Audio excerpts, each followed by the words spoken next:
If I am late, she will be angry. So now you're looking into the future. If I am late, she will be angry. So don't be late. Always be on time for your wife or girlfriend. If it rains tomorrow, we won't go out. So you're looking into the future.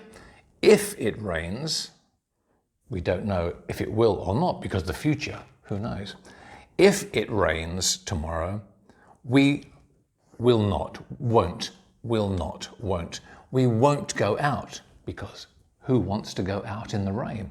Nobody. Yeah?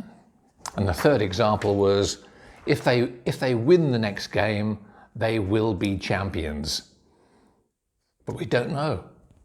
Tomorrow, next week, if they win your favorite football team, if they win the next game, they will be champions. Fantastic. So this is likely. The first conditional is highly likely because if I'm late, she will be angry, for sure. So it's pretty much 95% sure, although because it's the future, you can't predict the future unless you have a crystal ball. So that was the first conditional. Highly likely situations. If it rains tomorrow, we won't go out unless we take an umbrella.